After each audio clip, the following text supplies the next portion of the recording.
আজকে খালি মানুষের লাগে দোয়া, মানুষের জন্য বলবেন আর শুধু দোয়া। স্যার একটা কথা যেটা হচ্ছে কালকে রোডম্যাপ ঘোষণা করেছে সরকার, আপনি কিন্তু বিবৃতি দিয়েছেন, টেলিভিশনে কোনো বক্তব্য পায়নি, কি বলবেন?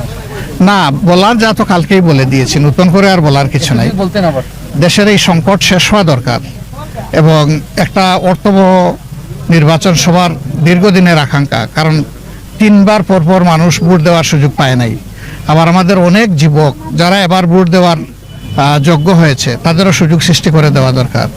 এই জন্য সুষ্ঠু একটা নির্বাচনের জন্য আমরা 4টা কথা বলেছি। সংস্কারটা হতে হবে, বিচার দৃশ্যমান হবে, তারপরে জুলাই যেটা ঘোষণা যেটা সেটা হবে, এরপরে নির্বাচনের সমতল মাঠ, সবার জন্য সমান মাঠ তৈরি করতে হবে।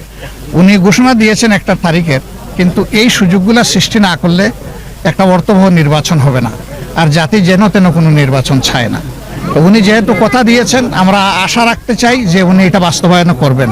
আমরা আমাদের দলের পক্ষ থেকে এই লক্ষ্য অর্জনে তিনি কোনো সহযোগিতা চাইলে অবশ্যই আমরা সর্বাত্মক সহযোগিতা করব। সেই সাথে আমরা অপরাপর দল এবং দেশবাসীকে আহ্বান জানাই যে আসুন একটা সুষ্ঠু নির্বাচনের পথে আমরা এগিয়ে যাই এবং আল্লাহ আমাদের দেশের উপর শান্তির ফয়সালা দান করুন। আল্লাহ আমাদের দেশকে একটা সঠিক রাস্তায় উঠার তৌফিক দান করুন। সবাইকে ধন্যবাদ। এতটুকুই। গ্রামে ঈদ করে কেমন লাগলো? ঈদের শুভেচ্ছা তো গতকালকে দিয়ে দিছি দেশবাসীকে। তারপরে আপনারা এখানে আসছেন, দেশে এবং প্রবাসে যত বাংলাদেশি আছেন এবং সারা বিশ্বের সমস্ত মুসলমানের জন্য ঈদের শুভেচ্ছা থাকলো। তাকাব্বাল আল্লাহু মিন্না ওয়া মিনকুম, ঈদ মোবারক।